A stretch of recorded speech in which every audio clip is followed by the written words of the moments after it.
नमस्कार, मी doctor Preeti Deshmukh Gupte hospital येथे lactation consultant म्हणून कार्यरत आहे। आजच्या या व्हिडिओमधून आपण डिलिव्हरी नंतरच्या काळामध्ये स्तनांची काळजी कशी घ्यावी याविषयीची माहिती थोडक्यात जाणून घेऊया। डिलिव्हरी नंतरच्या काळामध्ये ब्रेस्टमध्ये सारखे दूध भरून येते, त्यामुळे ब्रेस्टच्या ठिकाणी जडपणा आईला जाणवू शकतो किंवा काही वेळेला घट्टपणा देखील येतो। अशा वेळेस स्तनांना हळूवारपणे मसाज करून दूध पिळून काढणे गरजेचे असते। दूध पिळून काढण्याची योग्य पद्धत प्रत्येक आईने लॅक्टेशन कन्सल्टंटकडून जरूर शिकून घ्यावी। स्तनांना मसाज केल्यानंतर दूध पिळून काढल्यानंतर त्या ठिकाणी बर्फाचा गार शेक द्यावा।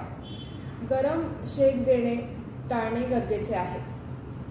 दुसरी महत्त्वाची गोष्ट म्हणजे की सोअर निपल सारख्या समस्या टाळण्यासाठी आईने लॅक्टेशन कन्सल्टंटकडून लॅचिंग टेक्निक्स शिकून घ्यावीत आणि त्याचा सराव घरी जरूर करावा।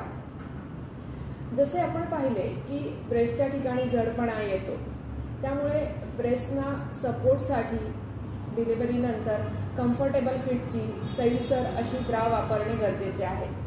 घट्ट ब्रा वापरणे टाळावे।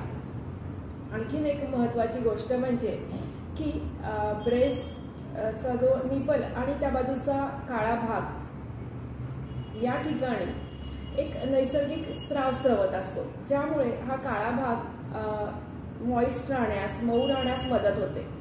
फिडिंगच्या आधी किंवा फिडिंगच्या नंतर वारंवार जर हा काळा भाग कोरडा केला गेला, पुसला, धुतला तर हा नैसर्गिक स्त्राव त्या ठिकाणून निघून जातो आणि या भागाला कोरडेपणा येऊन त्या ठिकाणी चिरा पडू शकतात। तर क्रॅक निपल्सची समस्या टाळण्यासाठी फिडिंगच्या आधी, फिडिंगच्या नंतर हा निपल आणि त्या बाजूचा काळा भाग वारंवार कोरडा करणे किंवा पुसून धुवून घेणे टाळणे गरजेचे आहे।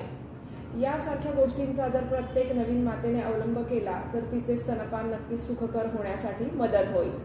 थँक्यू।